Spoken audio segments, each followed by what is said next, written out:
প্রিয় শ্রোতাগণ, আজকের আলোচনার বিষয়, জিন কি সত্যিই মানুষের ভবিষ্যৎ জানে? অনেক মানুষ মনে করে জিন বা অদৃশ্য শক্তি মানুষের অদেখা ভবিষ্যতের খবর দিতে পারে, কিন্তু ইসলাম এ ব্যাপারে কি বলে? আজ আমরা কোরআন ও হাদিসের আলোকেই বিস্তারিত জানব।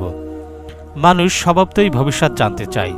আগামীকাল কি হবে, আমার রিজিক কেমন হবে, আমি বাঁচব নাকি মারা যাব, আমি সুন্দরী বউ পাবো কিনা, আমি সুন্দর স্বামী পাবো কিনা, আমার চাকরি হবে কিনা, এসব নানাবিধ কৌতূহলের মধ্যে থাকে মানুষ।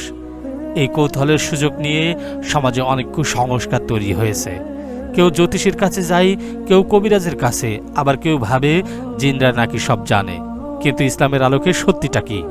আল্লাহ তাআলা কোরআনে পরিষ্কারভাবে বলেছেন, নিশ্চয়ই কিয়ামতের জ্ঞান আল্লাহর কাছেই আছে। তিনি বৃষ্টি বর্ষণ করেন, গর্ভে কি আছে তা তিনিই জানেন। কেউ জানে না আগামীকাল সে কি উপার্জন করবে, আর কেউ জানে না কোন জমিনে তার মৃত্যু হবে। আল্লাহ সর্বজ্ঞ, সর্ববিষয়ে অবগত। এখান থেকে স্পষ্ট, ভবিষ্যৎ জানার ক্ষমতা একমাত্র আল্লাহর কাছেই সীমাবদ্ধ। এখন প্রশ্ন আসছে, জিন কি গায়েব জানে? না, জিনদের ভবিষ্যৎ জানার কোনো ক্ষমতা নেই। কোরআনে সূরা জিনে আল্লাহ বলেন, আমরা জিন জানি না পৃথিবীবাসীর জন্য মন্দ চাওয়া হয়েছে নাকি তাদের রব তাদের জন্য কল্যাণ কামনা করেছেন। জিন নিজেরাই স্বীকার করেছেন তারা ভবিষ্যৎ জানে না। তাহলে মানুষ ভাবে জিন ভবিষ্যৎ জানে কেন? কারণ কিছু শয়তানি জিন আকাশে উঠে ফেরেশতাদের আলাপ শুনে নিত, তারপর জ্যোতিষীদের কানে কিছু খবর দিত। রাসূলুল্লাহ সাল্লাল্লাহু আলাইহি ওয়াসাল্লাম বলেছেন, শয়তানরা একে অপরের কাঁধের উপর দাঁড়িয়ে আকাশ পর্যন্ত পৌঁছে যায়। সেখান থেকে তারা কিছু সংবাদ চুরি করে, তারপর নিচে নেমে তা জাদুকর ও গণকের কাছে পৌঁছায়। তারা তাতে 100 মিথ্যা যোগ করে। সহিহ বুখারী, সহিহ মুসলিম। অর্থাৎ যদি সামান্য সত্যও শোনে, সাথে অনেক মিথ্যা মিশিয়ে মানুষকে ধোঁকা দেয়।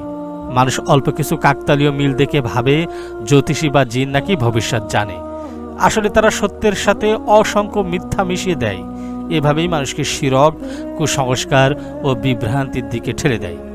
রাসূলুল্লাহ সাল্লাল্লাহু আলাইহি ওয়াসাল্লাম বলেছেন, যে ব্যক্তি কোনো জ্যোতিষী বা গণকের কাছে যাবে এবং তার কথা বিশ্বাস করবে, সে মুহাম্মদ সাল্লাল্লাহু আলাইহি সাল্লামের প্রতি অবতীর্ণ কোরআনকে অস্বীকার করল। মুসনাদ আহমদ, আবু দাউদ। তাই ইসলামে জ্যোতিষী, ভাগ্য গণনা বা জিনের কাছে ভবিষ্যৎ জানার চেষ্টা করা সম্পূর্ণ হারাম।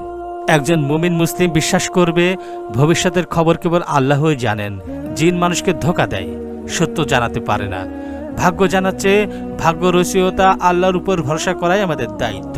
প্রিয় শ্রোতাগণ, আজ আমরা জানলাম জিন কোনোভাবেই মানুষের ভবিষ্যৎ জানে না। তারা মিথ্যা কথা বলে, মানুষকে প্রতারণা করে। ভবিষ্যতের জ্ঞান কেবল আল্লাহর কাছেই।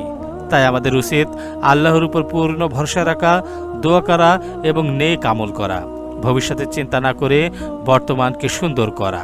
আল্লাহ আমাদের সকলকে কুসংস্কার থেকে হেফাজত করুন, আমাদের অন্তরকে তার উপর ভরসাকারী বানান।